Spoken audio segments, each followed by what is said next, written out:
Welcome, welcome, welcome. I'm actually recording this right after the previous episode. So I figure since I have an idea of where to go to get the silver arrows, I might as well do that right away before I start forgetting. I got a little more time before I really need to get ready for bed.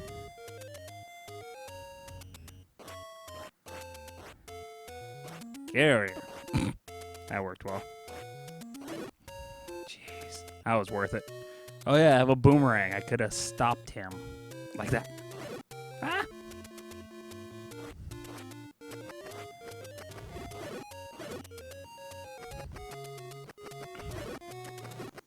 Boy, I'm gonna need some more money. Got enough for the potion, but I'm not gonna have a ton after that. That worked well.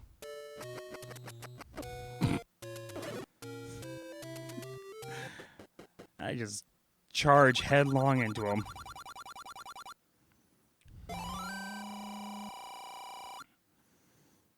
Alright, that should be enough to kill Ganon. Assuming I can find those arrows. The arrows.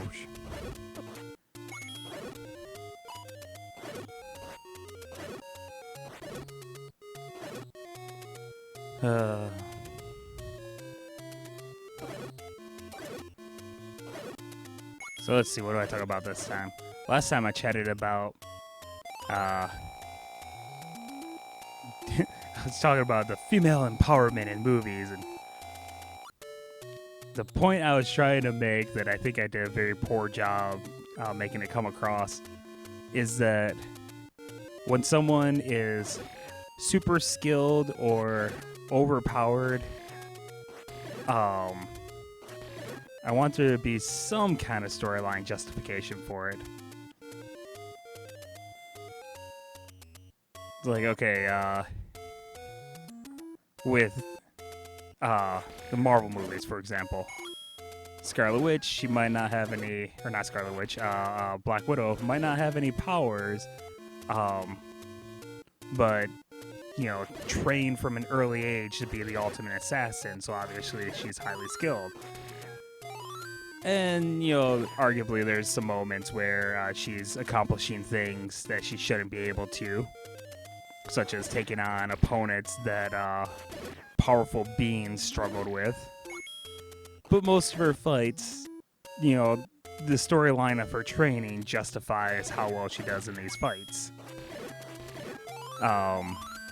Obviously, like with Captain America, you know, he's a super soldier. Iron Man has his suit, although in later movies they show him being a perfectly capable fighter going up against super soldiers, holding his own, not perfectly, but for a moment, holding his own without, well, most of his technology had like the hand thing when he fought the Winter Soldier. But for the most part, like all the incredible things you see those people do, the storyline justifies all their feats. Another good example, there's the movie Haywire, where the main character, played by, what's her name, Gina Carano? I'm mispronouncing her last name. But she's a secret agent, basically. Well, she's a contract worker for the government. But the storyline justifies her abilities. Crap. Because, like, you know, she was trained from a young age, and she was a Marine, and then she did contract work for the government. You put all those things together, you're like, that person's going to be pretty skilled. Now, my only complaint about that is I have no problem with her beating guys, especially a lot of the guys she'd be fighting would have less training, so it makes sense that she would win those fights. The problem is you see scenes with her like literally having her head bashed into the wall, and it just like seems to briefly knock the breath out of her. It's like, that would do a little more damage. Man, I lost a lot of hearts in that fight.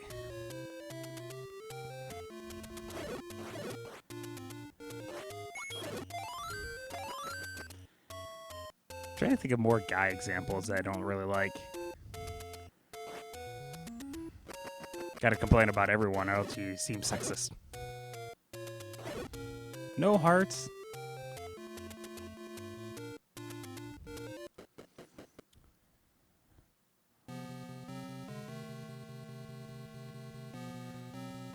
Actually, a good example for some guy ones. A lot of old school like kung fu movies. Although I admit I don't really have problems with them in Bruce Lee movies. I don't know, there's just something about Bruce Lee. But most of the time, when you see the guy just kind of floating around and taking on dozens of enemies at a time, it just looks stupid. Enjoy it in like comedy movies, because I mean it's meant to look stupid in a comedy movie.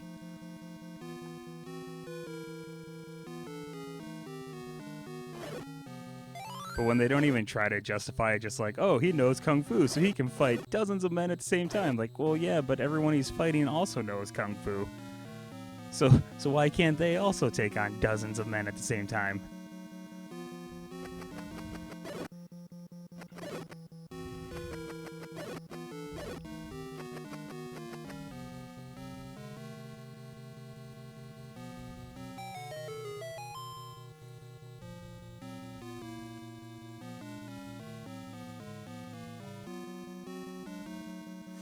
Although I will say that was one thing I appreciated about there was a Tony Jaa fight at the end of the movie The Protector, where he was fighting a whole bunch of guys at the same time. So he just started like basically every move he did was designed to break a bone. And that made a bit more sense for the fight because it was still kind of unrealistic, definitely over the top. But the fact that he was as quickly as possible incapacitating everyone just helps sell it a little better. Oh my word. No, get out of here. Oh. That was not good. Okay, my assumption is, because as far as I can tell, this is going to be Ganon's head. It's what it looked like it's going for. So I need to warp and go down to that bottom right area. And I need to basically immediately start trying to go up. And I assume the whistle, or not the whistle, jeez. The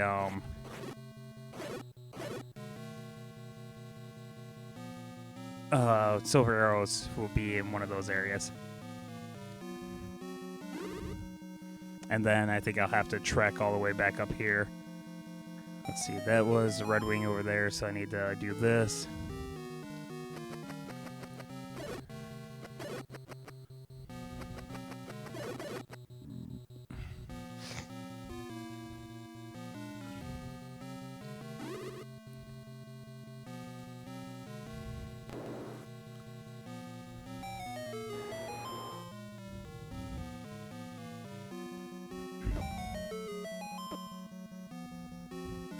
So I'm right beside the Triforce.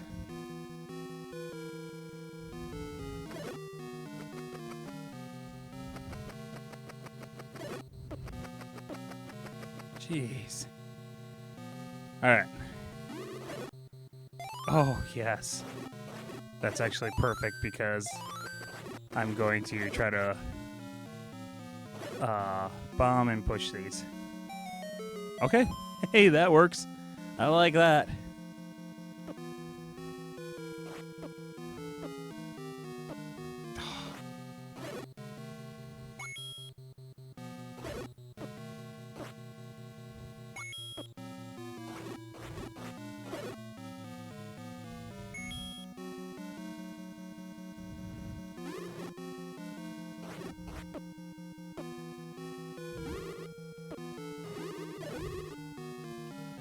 Alright, so I'm guessing I probably can't go up again, but I'll try.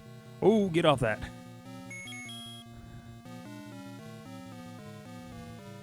Yeah, I didn't think so. I will try bombing in just a second.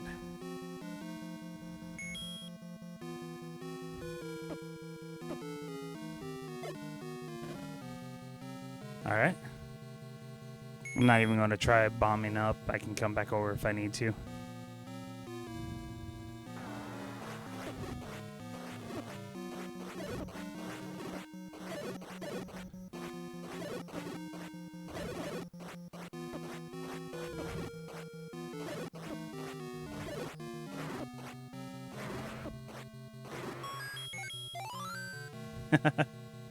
Yeah, Ganon's head.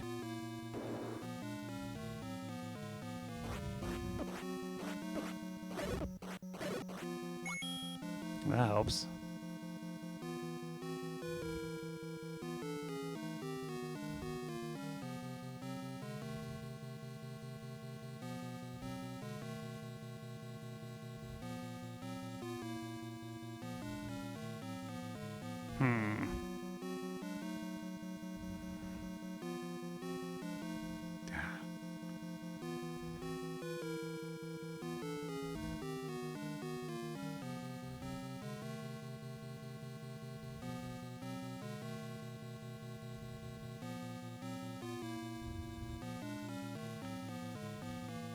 I don't want to go that direction yet. I feel like I missed something.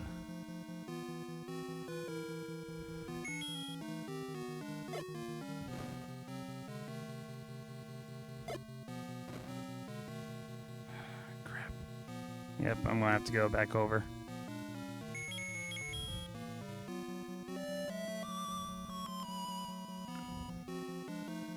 So I think this is gonna send me and lock behind me. Yep, yep, blank wall. Ugh. Okay, this might not be too bad. I think I can get up. So I didn't send me back too bad. I'm gonna try bombing here. I think I have in the past, but I'm gonna try. Yep.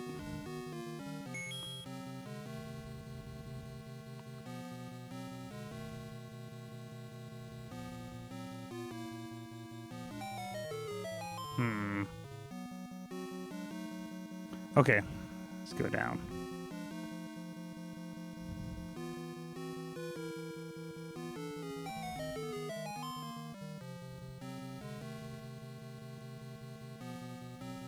Wait.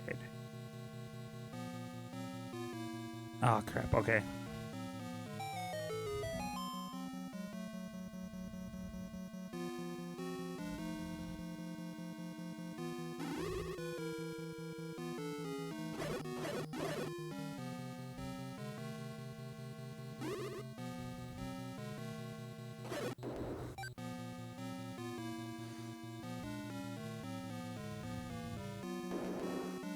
Okay.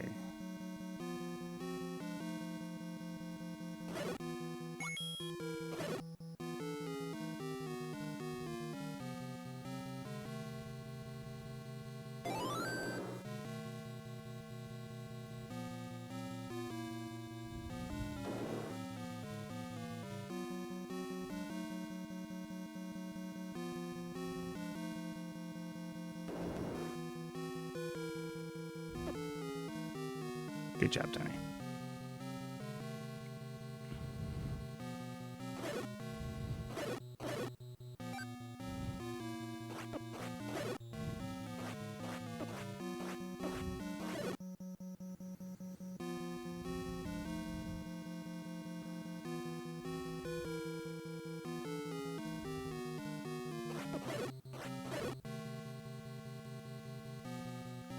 Let's see.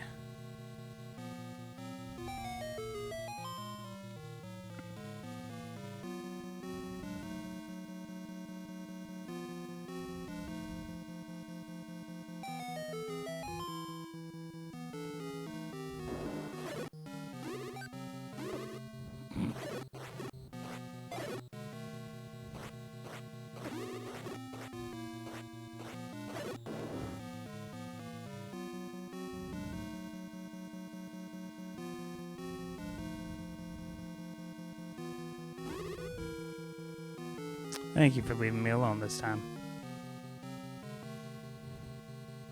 It's an ugly room.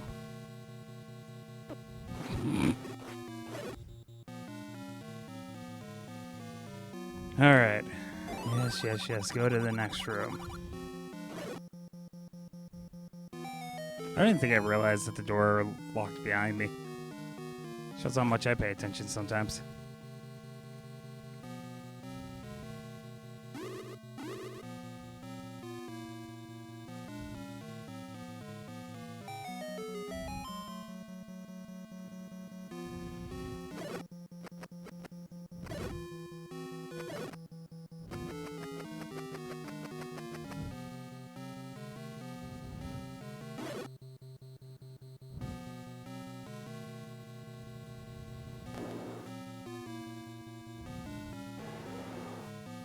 Oh, wait, I need to go up.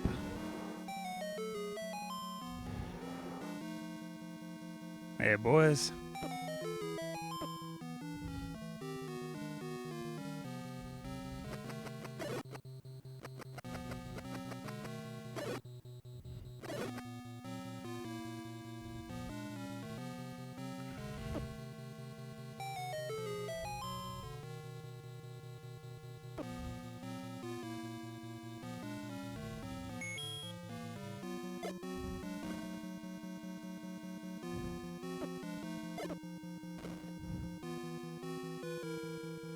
Hmm.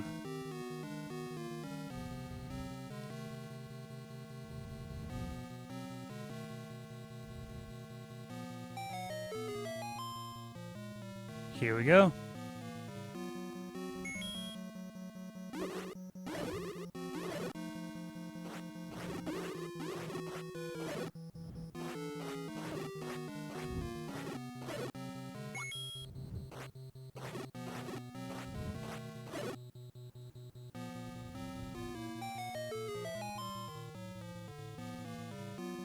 All right.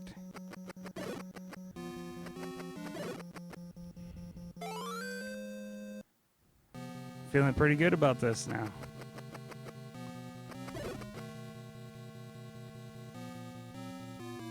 This is actually a lot easier than the ninth dungeon in the first quest. See, what made the ninth one in the first quest hard was all the I think I gotta go around and go down again. It was all the warps, and it was the not realizing that certain warps would send you. Okay. Certain warps would send you to areas that are basically the same spot. So you're just kind of running in circles, like wasting keys and then realizing that you didn't need to use a key there. And so it was that confusion that made it difficult.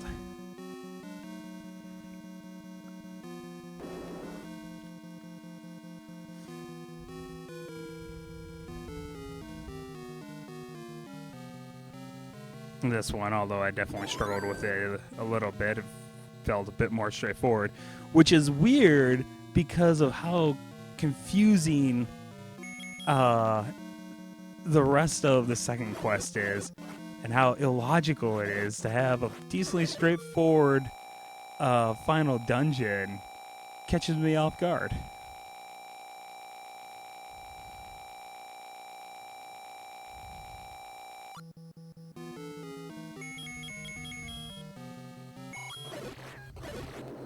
I'd say actually in this one, I'd say Dungeon 8 is probably the hardest, because that one, it just relied on so much warping. You're constantly shifting around trying to find the next warp, and like finding a bunch of warps that just sent you backtracking.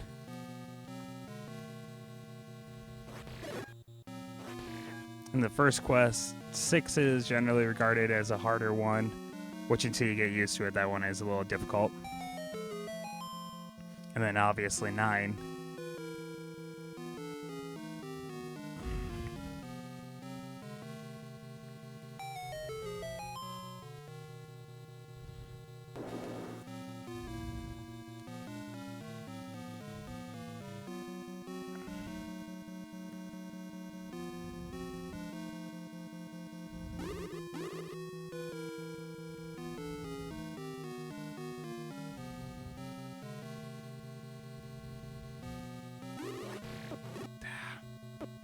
Screw you.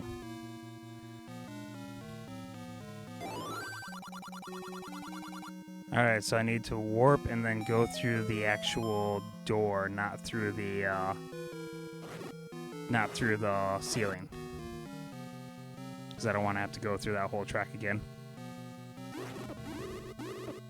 Stop it!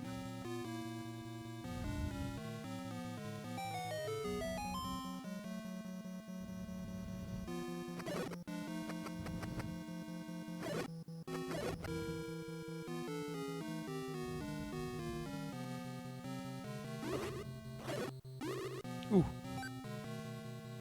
I would have laughed if I got hit like 3 times trying to get out of there.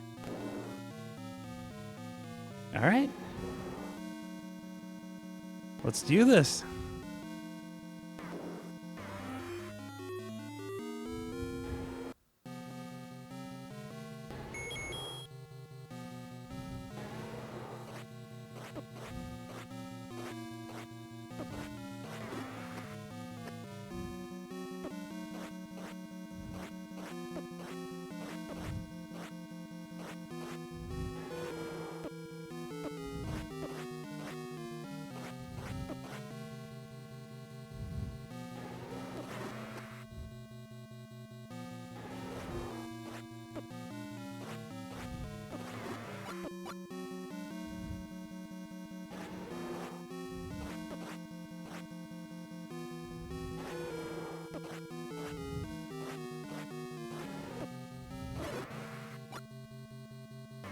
I did it. Oh. Yeah, let's just leave.